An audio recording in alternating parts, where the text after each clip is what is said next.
ሶፊያ እባላለሁ። 26 ዓመቴ ነው።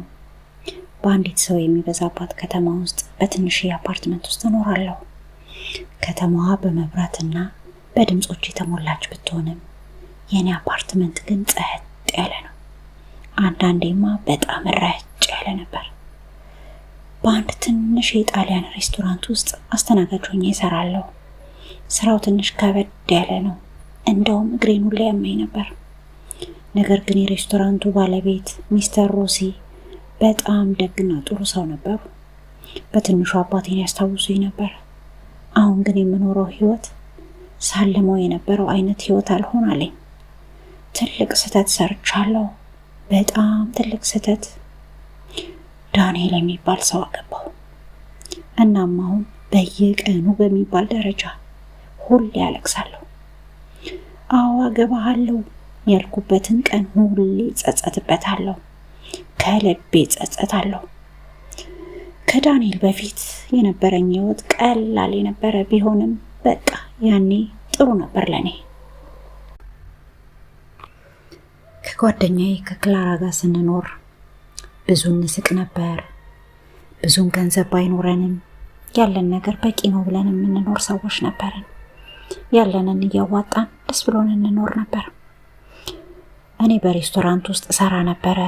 ክላራ ደግሞ በአንድ ሱቅ ውስጥ ትሰራ ነበረ። አንዳንዴ በሳምንቱ መጨረሻ ፓርክ እንሄዳለን፣ እንዝናናለን፣ ወይም ደግሞ ቤት ውስጥ ቁጭ ብለን ፊልም እያየን እናሳልፋለን። እናም በዛ ባለኝ ረክቼ ምኖር ሰው ነበርኩኝ። ምንም እንኳን አልፎ አልፎ የብቸኝነት ስሜት ቢሰማኝም አንዳንዴም ስለ ፍቅር፣ ስለ ግንኙነት ማሰቤ ባይቀርም ትንሽዬ ህልም ደግሞ ነበረኝ። ገንዘብ አጠራቅሜ የምግብ ስራ ትምህርት መማር ፈልግ ነበር። ማብሰል በጣም እወዳለሁ። ለሰዎች ምግብ መስራት በጣም ደስ ይለኛል። ወላጆቼ ራቅ ያለ ትንሽ መንደር ውስጥ ነው የሚኖሩት። በዚህ ትልቅ ከተማ ውስጥ ብቻዬን መሆን ያሳስባቸዋል። እናቴ ብዙ ጊዜ ትደውልልኛለች። ሶፊያ፣ ጥሩ ባል የሚሆን ሰው አልተዋወቅሽም? 25 ዓመት እኮ ሞልቶሻል። አሁን መሰብሰብ ያለብሽ እኮ ሰዓት ነው ትለኛለች። ቃላቶቿ ጫና እያረጉብኝ እንደሆነ ይሰማኛል። ልክ ነጠላ በመሆኔ ባለማግባቴ የሆነ ያልተሳካልኝ ሰው እንደሆንኩ እንዲሰማኝ ያደርገኛል። ከዛም ዳንኤልን ተዋወቅኩት። አንድ ምሽት ላይ ከጓደኞቹ ጋር ወደ ሬስቶራንቱ መጥቶ ነበር። መልከ መልካም ነበር። ጥቁር ፀጉርና ፍክት ያሉ ሰማያዊ አይኖች አሉት። እየታዘዝኳቸው እያለም ፈገግ አለልኝ። በራስ መተማመን ያለበት ደስ የሚል ፈገግታ ነበር። ጓደኞቹ ድምጻቸውን ከፍ አድርገው ነበር የሚጫወቱት። እሱ ግን ከነሱ በተቃራኒ መረጋጋት ይታይበታል። ስሜ ማን እንደሚባል ጠየቀኝ። ቆንጆ ስም እንዳለኝም ነገረኝ። ትንሽ ተሽኮረመምኩ፣ ግን ደግሞ ሁኔታውንም በአትኩሮት እየተከታተልኩኝ ነበር። ከዚያ በኋላ ወደ ሬስቶራንቱ ብቻውንም መምጣት ጀመረ። እኔም ማስተናግድባቸውን ጠረጴዛዎች መርጦ ይቀመጣል። ስለ ውሎዬ ይጠይቀኛል። አንዳንዴ ደግሞ ቀልዶች ይነግረኛል። በጣም ያስቀኛል። ደስ የሚል ሰው ነበረ። ልዩ ሴት የሆንኩ ነው እንዲሰማኝ ያደረገኝ። አስተናጋጅ መሆን ለእኔ የማይመጥነኝ ስራ እንደሆነ፣ ከዚህ በላይ እንደሚገባኝ ይነግረኛል። በቃላቶቹ ብዙ ነገሮች መሳል ይችልበታል። የቆንጆ ቤት ስዕሎች፣ የሽርሽር ስዕሎች፣ የተመቻቸ ህይወት ስዕሎች እንዲታየኝ ያደርገኛል። ያ ህይወት ለዚህ የሚታመመውና ለደከመው እግሬ እንደሚገባው አሰብኩ። ወጣ ብለን ብዙ ጊዜ እንድናሳልፍ ጥያቄ ያቀረበልኝ። ደነገጥኩ፣ ግን እሺ አልኩ። የመጀመሪያው ቀን ያሳለፍነው የብቻችን ጊዜ በጣም ደስ የሚል ነበረ። ጸጥ ወዳለ ፓርክ ነበር ሄድነው። ሳንዱች አመጣለን። ስለ ቤተሰቦቼ ሳወራለት፣ እንዲሁም ስለ ኩኪንግ ኮርስ የመማር ህልሜ ሳወራለት በጥሞና ያዳምጠኝ ነበር። ትኩረቱን እንደያዝኩት ነው የተሰማኝ። እጄን ይዞኝ በእግራችን ተራመድን። እየተጫወትን በጣም ደስ የሚል ጊዜ ነበር ያሳለፍነው። ከዚያ በኋላ በተደጋጋሚ እየተቀጣጠርን ወጣ ብለን ጊዜ እናሳልፍ ነበረ። ሁሉም ነገር በጣም በፍጥነት እየሄደ ነው። የተገናኘንበትን ቀን ሳስታውሰው ለሁሉም ነገር በጣም እንደፈጠንን ተሰማኝ። 1 ወር ብቻ ካሳለፍን በኋላም እንደማያፈቅረኝ እንዲሁም ሊያገባኝ እንደሚፈልግ ነገረኝ። ሊንከባከበኝ እንደሚፈልግ ነገረኝ። ከዚህ በኋላም አስተናጋጁን መስራት እንደሌለብኝ ነገረኝ። አብረን ቆንጆ ህይወት እንመራለን አለኝ። ትንሽ አስጨነቀኝ ሁኔታው። አንዱ ሀሳቤ ፍርሃት ይሰማኛል፣ በጣም መፍጠኑ። ግን በእርግጥ ያፈቅረኛል? እኔስ የምሬን አፈቅረዋለሁ? ሌላው ሀሳቤ ደግሞ በተስፋ ተሞላ። ምናልባት እናቴ የምትመኝልኝ ህይወት ይሄን አይነት እንደውም ራሱን ይሆናል። ምናልባት ይሄ ብቸኛው እድሌ ሊሆን ይችላል፣ የተመቻቸ ህይወት እንዳገኝ የሚያደርገኝ። ከዚህ እግር ከሚያሳመም ስራ የሚገላግለኝ፣ የቤት ኪራይ ደረሰ እያልኩ ከማሰብ የሚገላግለኝ ብቸኛው እድሌ ይሄ ሊሆን ይችላል አልኩ። ዳንኤል ደግሞ በጣም ደስ የሚያሰኝ ሰው ነው። በእርግጥም ክላራም ወደዋለች። ጥሩ ሰው ይመስላል፣ ደግሞም እንደሚወድሽ ያስታውቃል አለችኝ። ወሰንኩ። ውስጤ ያለውን የጥርጣሬ ድምፅም ወደ ጎን ተውኩት። በጣም ፈጠነ የሚለኝ ድምፅ ከውስጤ ነበረ። ነገር ግን የዳንኤል ልብ አንጠልጣይ ተረቶችን ማመን መረጥኩ። የተመቻቸ ህይወት ፈልጌያለሁ፣ እናቴን ደስተኛ ማድረግ ፈልጌያለሁ። እናም እሺ አልኩኝ። ዳንኤልን ለማግባት ተስማማው። ከ3 ወር በኋላ ተጋባን። አነስ ባለ ሰርግ ወላጆቼ መጡ። እናቴ የደስታ እንባ ነባች። ዳንኤልን እቅፍ አድርጋ ሶፊያን ጠብቃት፣ ተንከባከባት አደራ አለችው። ዳንኤል ያን የተረጋጋ ፈገግታውን ፈገግ አለ። ሁሌም አላት፣ ቃል ገባላት። በደንብ አየሁት። በዛ ሙሉ ልብሱ ውስጥ በጣም አምሮበታል። ደስታ ብቻ እንዲሰማኝ እፈልጋለሁ። እየሞከርኩም ነው። ነገር ግን ከውስጤ የሆነች ያልተፈታች የምታስጨንቀኝ የምትቆረቁረኝ ስሜት አለች። ለራሴ በቃ ዛሬ ሰርጌ ነው እያልኩ ደጋግሜ እነግረዋለሁ። ለማሳመንም እሞክራለሁ ውስጤን። አሁን ላይ ግን ያን ውስጤ ተደብቆ አይሆንም ሲለኝ የነበረውን ሹክሹክታ ወደ ጎን ማረጌ ስህተት እንደነበር ተረድቻለሁ። ከሰርጉ በኋላ ወደ ዳንኤል አፓርትመንት ሄድን። በጣም ትልቅ ነው። የከተማዋ ቆንጆ የሚባል አካባቢ ላይ ያለ አፓርትመንት ነው። መጀመሪያ ነገሮች ጥሩ እየሄዱ ይመስል ነበረ። ዳንኤል አሁንም ደስ የሚል ሰው ነበር። በተለይ በሰዎች አካባቢ ሲሆን ጥሩነቱ የበለጠ ይታያል። ጥሩ ነገሮች ይገዛልኛል። አዲስ ቀሚስ፣ ሽቶች። ሬስቶራንቱን ከዚህ በኋላ መስራት እንደማያስፈልገኝ ነገረኝ። አሁን የኔ ሚስት ነሽ ሶፊያ። ስራሽ እዚህ ነው፣ እኔንና ቤታችንን መንከባከብ ነው አለኝ። ስራ አቆምኩኝ። ሚስተር ሮሲ ናፈቁኝ። የዕለት የለመድኳቸው እንቅስቃሴዎቼ ሁሉ ናፈቁኝ። ግን ለራሴ ይህ ህይወት የተሻለ እንደሆነ ነገርኩት። ይህ ማለት ዳንኤል ቃል እንደገባልኝ የተንደላቀቀ ህይወት ነው አልኩ። ለዳንኤል ምግብ ማብሰል ጀመርኩ። አፓርትመንቱን አጸዳለሁ። ቤታችን እንዲሰማኝ የምችለውን ሁሉ አረጋለሁ። ግን በፍጹም የኔ ቤት እንደሆነ ሊሰማኝ አልቻለም። የሱ ቦታ እንደሆነና እኔ መጥቼ እንደምኖርበት ነው የሚሰማኝ። ቀስ በቀስ ያ ደስ የሚለው ዳንኤል፣ ፍቅረኛ የነበረው ዳንኤል ቀስ በቀስ እየጠፋ ሄደ። ያገባሁት ዳንኤል ሌላ ሰው ሆነ። ብቻችንን ስንሆን ፈገግታው ይደበዝዛል። በቀላሉ የሚቆጣ ሰው ሆነ። ልክ ቤት ሲገባ እራት ካልቀረበ ጮክ ብሎ ሻካራ ትችት ይዘነዝራል። ይችን ትንሽ ነገር እንኳን ማሰናዳት አቃተሽ ሶፊያ ይለኛል። ቃላቶቹ ይጎዳሉ። ጓደኞቼን ብዙ እንዳዋራቸው አይፈልግም። ክላራ ስትደውልልኝ ይናደዳል። ከሷ ጋር ሁሌ ማውራት ምን ይጠቅምሻል? አሁን እኔ ያለሁልሽ አይደል ይላል።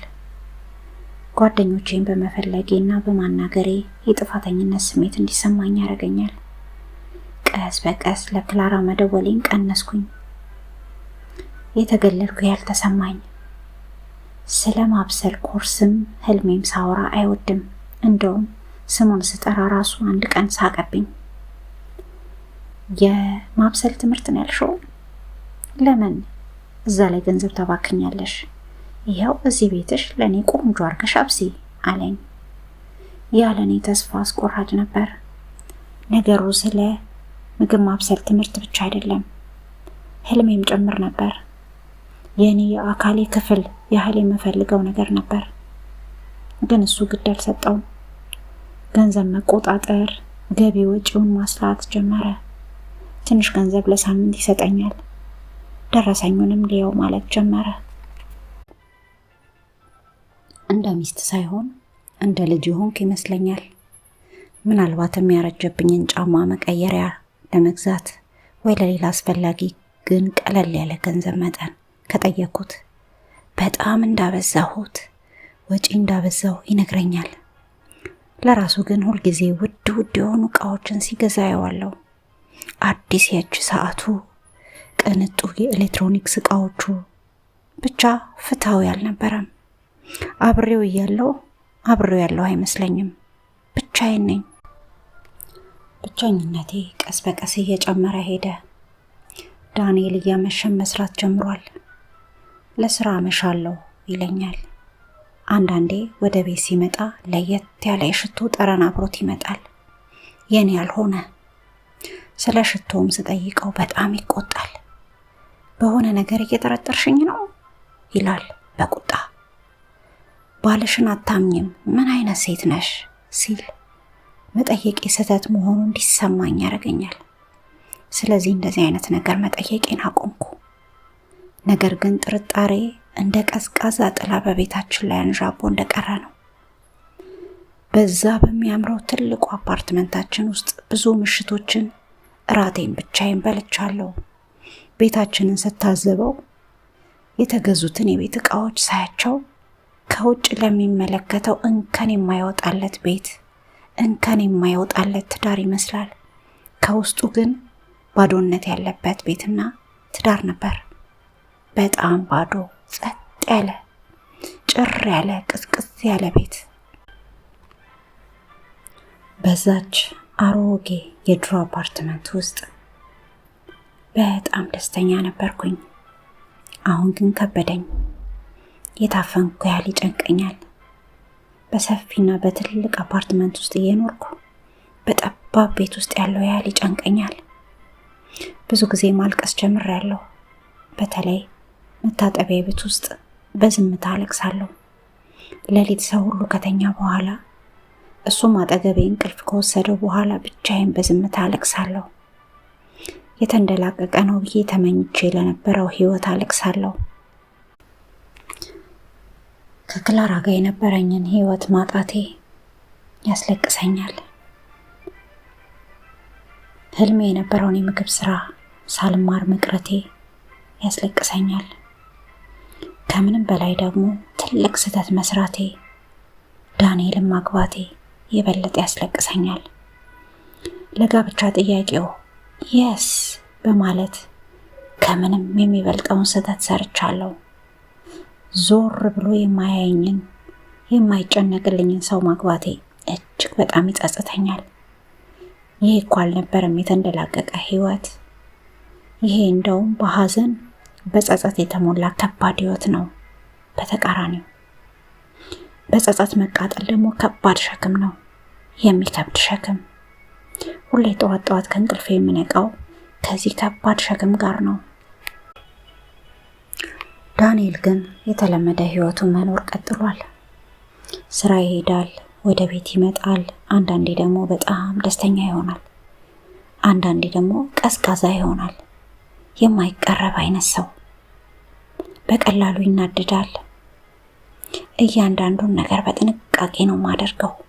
የማናግረው እሱን ላለማናደድ፣ የእሱን ስሜት ለመጠበቅ ከፍተኛ ጥረት አደርጋለሁ። አፓርትመንቱን እንከን የለሽ ለማድረግ ታትሬ እሰራለሁ። እራት በሰዓቱ እንዲደርስ በጣም እጠነቀቃለሁ። በጣም ዝምተኛና በተባለችው ነገር ሁሉ የምትስማማ ሚስት ለመሆን እጥራለሁ። እሱ እንደሚፈልጋት አይነት ማለት ነው። ነገር ግን ሁሉም ነገር በጣም አድካሚና አሰልቺ ነው። ጥሩ መስሎ መታየት ያደክማል፣ ይከብዳል። ማልቀስ እየፈለጉ ፈገግ ማለት፣ መጮህ እያማራችሁ እሺ የኔ ውድ ማለት። ራሴን ማንነቴን እያጣሁ ነው። ሶፊያ ጠፋችብኝ። ሐዘን እንዴት እንደሆነ ራሱ ጠፋብኝ፣ እንዴት እንደሚገለጽ። በተለይ ጸጥ ያለችውን ሶፊያ በመስታወት ውስጥ ሳያት። ከክላራ ጋር የምትስቀው ወጣቷ ሶፊያ የታለች? ያቺ ቆንጆ የሚጣፍጥ ምግብ በመስራት የምትደሰተው ሶፊያ የታለች? የለችም፣ ርቃ ሄዳለች። አንድ ቀን ከዳንኤል ጋር ለመነጋገር ሞከርኩኝ። አንድ ምሽት ጥሩ ሙድ ላይ ነው ብዬ ያሰብኩኝ ሰዓት ላይ ዳንኤል አልኩት። ዳንኤል፣ አንዳንዴ ብቸኝነት ይሰማኛል። ምናልባት አብረን ጊዜ ማሳለፍ ይኖርብን ይሆን? ማውራት እያልኩ ቀጠልኩ። ከስልኩ ላይ በንዴት ቀና ብሎ አየኝ። ብቸኛ? ሁሉም ነገር አለሽ፣ ምን ጎደለብሽ? ቆንጆ ቤት፣ ቆንጆ ልብስ፣ ቆንጆ ምግብ፣ ሌላ ምን ፈልግሽ? አለኝ። ሮሮ ማሰማት እስቲ አቆሚ ሶፊያ፣ አመስጋኝ ሁኚ።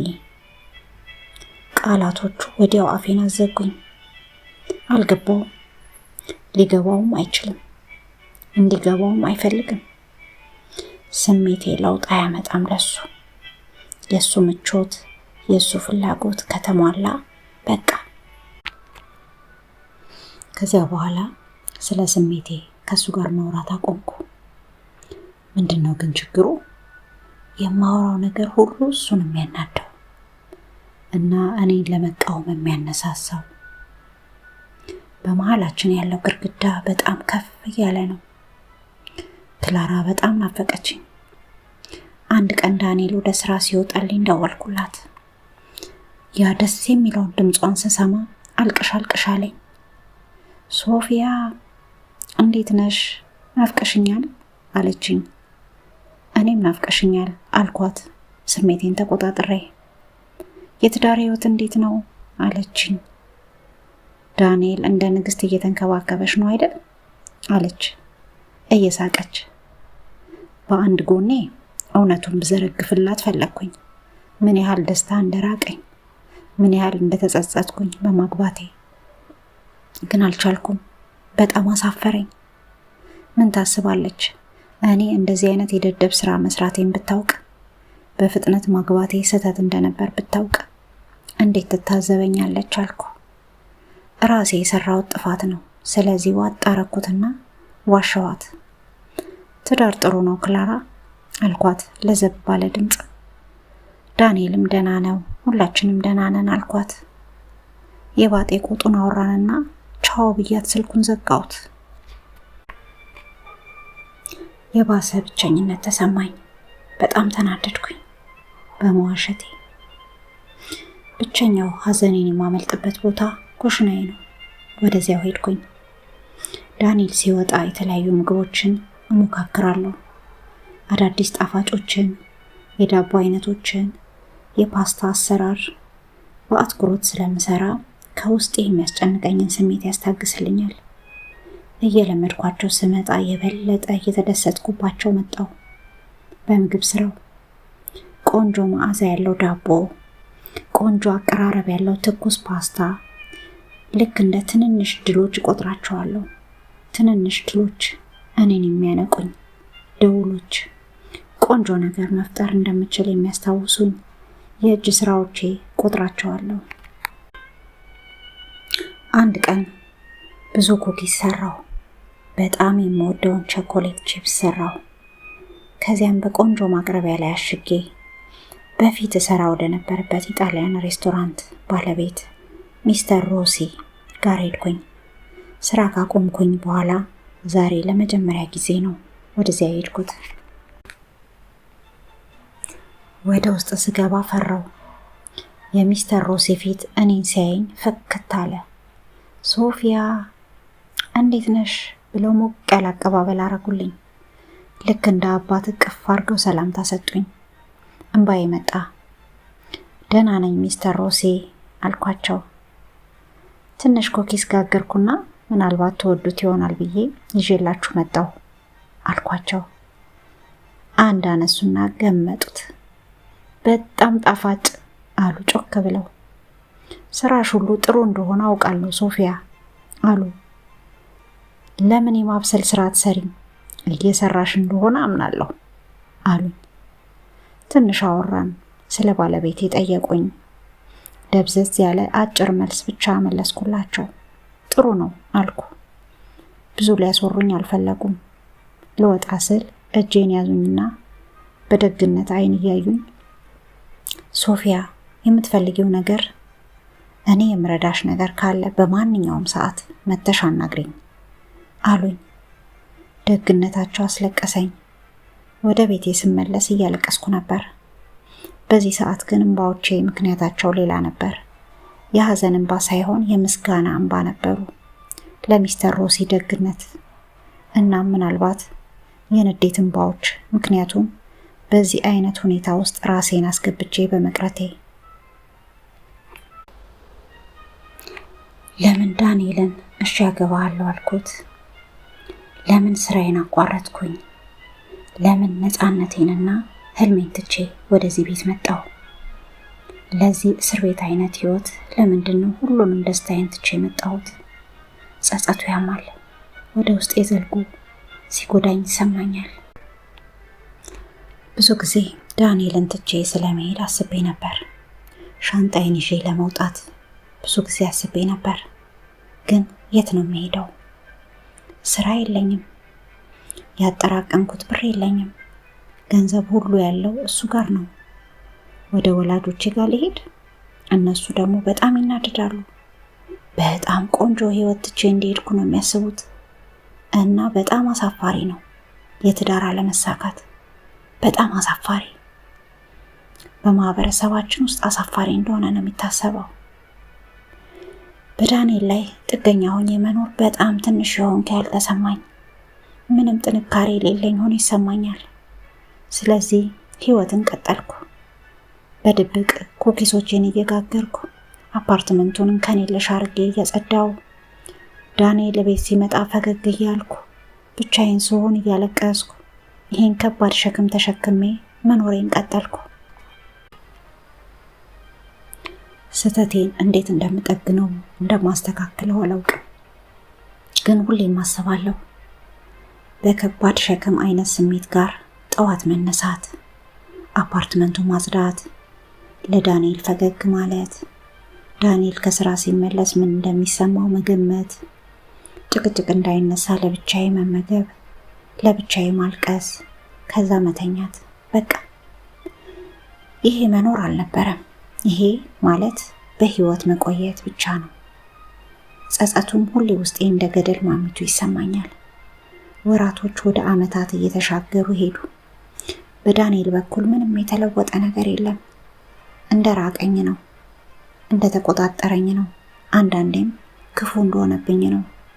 በአንድ ትንሽ ሳጥራ ውስጥ እንዳለች ወፍ የሆንኩ ያህል ይሰማኛል። ደህንነቷ የተጠበቀች ወፍ፣ ግን ለመብረር ነፃነት የሌላት፣ ደስታ የሌላት ወፍ። ብቸኛው ደስታዬ ኩሽናዬ ውስጥ ስገባ ነው። ኩኪስ ስሰራና ሳበሳስል ነው። እሱን ስሰራ ነፃነት ይሰማኛል። የኔ የምለው ማብሰሌን ብቻ ነው። ትልቅ ማሰብ ጀመርኩኝ። ሚስተር ሮሲን ምናልባት ጥቂት ኩኪስና ኬኮች በሬስቶራንቱ ደጅ ላይ በሳምንቱ መጨረሻ መሸጥ እንደምችል ጠየኳቸው። ወዲያው ተስማሙ። በደንብ እንጂ ሶፊያ፣ ሰዎች ይወዱታል አሉኝ። መጀመሪያ ላይ በጣም ፈርቼ ነበር። የመጀመሪያው ቅዳሜ አርብ ሌሊቱን ሙሉ ስጋግር አደርኩኝ።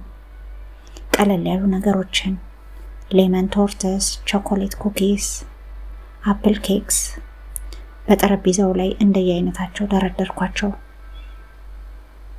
ለዳንኤል አልነገርኩትም። እንደማይደግፈኝ አውቅ ነበር። የድሮ ጓደኞቼን ለማግኘት እንደምወጣ ብቻ ነው የነገርኩት። ሰዎች ኩኪሶቼን እየገዙ መቅመስ ጀመሩ። ከበሉ በኋላ ፈገግ ይላሉ። በጣም ጣፋጭ እንደሆነም ይነግሩኛል። ሁሉንም ሸጬ ጨረስኩ። በራሴ እጅ በሰራሁት ነገር ትንሽም ብትሆን ገንዘብ ማግኘቴ በጣም ደስ አለኝ። እንደ መልካም እድል ቆጠርኳቸው። በገዛ እጄ ሰርቼ ገንዘብ ማግኘት እንደምችል ማሳያ ስለሆነ ብርቅ ሆነብኝ። ለዚያውም የምወደውን ህልሜ የሆነውን ስራ ሰርቼ ይህንን ሁሌ ቅዳሜ መስራት ጀመርኩኝ። በሚስጥር ያስኩት የህይወቴ አዲስ መስመር ሆነ። ወደ ራሴ እንደገና የምመለስበት የህይወት መስመር። አዲስ የባንክ አካውንት ከፈትኩ። ቀስ በቀስ ወደ ድሮ ሶፊያ ማንነት ስመለስ ይታወቀኛል። አንዳንዴ ግን ማልቀስ ያልቀረም። አሁንም ያ የጸጸት የንዴት ስሜት ቢኖርም አሁን ላይ ረዳት የሌለኝ አይነት ስሜት አይሰማኝም። የራሴ የሆነ ነገር ትንሽም ብትሆን አለችኝ። ዳንኤል የማይቆጣጠረው። አንድ ቀን ቅዳሜ ዕለት ዳንኤል በጊዜ ወደ ቤት መጣ። ለመጋገር የምጠቀምባቸውን ቁሳቁሶች ስሸፋፍናቸው አየኝ። የት ነበርሽ? ጠየቀ። ድምፁ ያስፈራ ነበር። ትንፋሼ በደንብ ሳብ አረኩ። ላለመዋሸትም ወሰንኩ። ሚስተር ሮሲ ሬስቶራንት ሄጄ ነበር። ትንሽ ኩኪስ ጋግሬ ቅዳሜ እዛ እሸጣለሁ አልኩት። ፊቱ ጥቁር ሲሆን ይታየኛል። ምናልሽ? እኔን ሳትጠይቂ? መስራት እንደማያስፈልግሽ እኮ ነግሬሻለሁ። መጮህ ጀመረ። የአንቺ ቦታ እዚህ ነው ብዬሽ ነበር። አሁንም እየጮኸ ነው። አንቺ አመስጋኝ አይደለሽም አለኝ። እንዳሳፈርኩትም ነገረኝ። እንዳለፉት ጊዜ ቢሆን ኖሮ ተሸማቅቄ ማልቀስ ጀምር ነበር። ይቅርታ መጠየቅ ነበር። አሁን ግን የሆነ የተቀየረ ነገር አለ። ለኔም አልታወቀኝም። ምናልባት ያቺ ትንሽ ገንዘብ በግል አካውንቴ ሰርቼ ያመጣኋት ልትሆን ትችላለች። ምናልባትም የከስተመሮቼ ፈገግታ ሊሆን ይችላል። ወይም ደግሞ ትንሽ ሆኖ መኖር ደክሞኝም ሊሆን ይችላል። ቀጥ ብዬ ቆምኩ። አይኑን እያየሁት መናገር ጀመርኩ። ድምፄ ትንሽ ቢንቀጠቀጥም ጥርት አድርጌ ግን መናገር ችያለሁ። ዳንኤል፣ ይሄ ያስፈልገኛል። የራሴ የሆነ ነገር ፈልጋለሁ። ማብሰል፣ መጋገር የምደሰትበት ስራ ነው። ማንንም አላሳፈርኩም።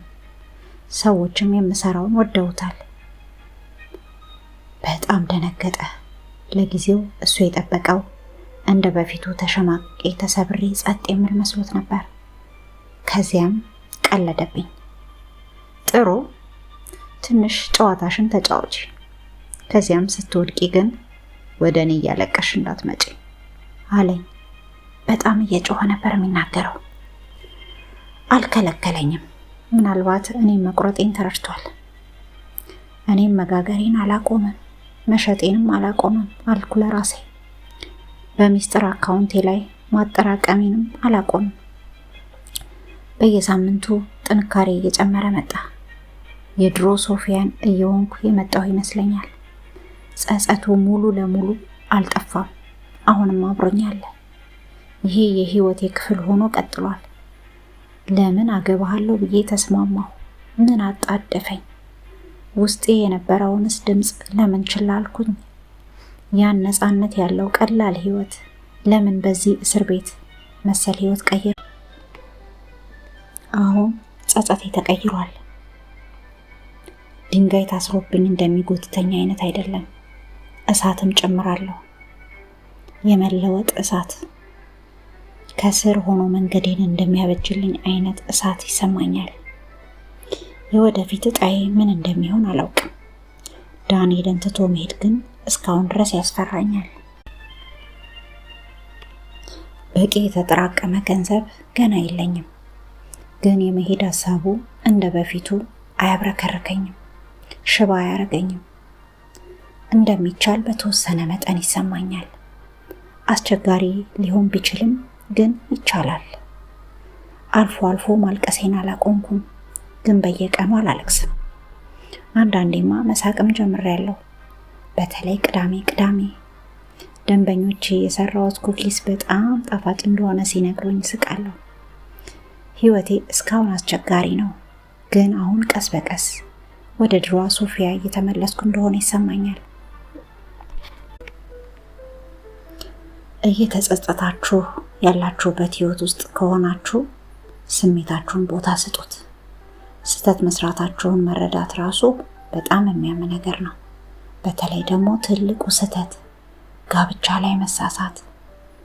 ማዘኑ፣ መናደዱ እና መፍራቱ የማይቀር ስሜት ነው ያለ ነው።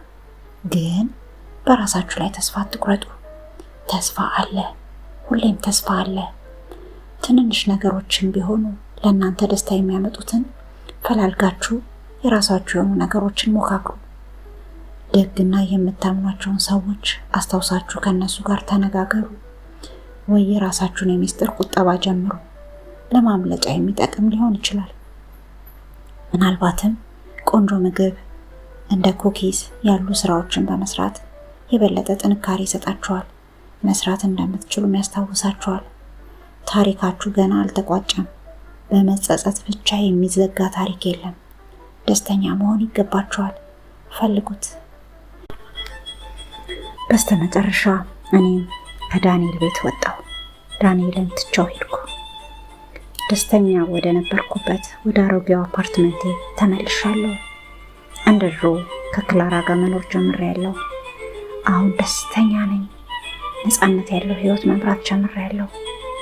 በጣም ደስተኛ፣ ነፃነት ያለው፣ ንጹህ አየር ያለው፣ ጭንቀት የሌለበት፣ በሳቅ የተሞላ ደስተኛ ህይወት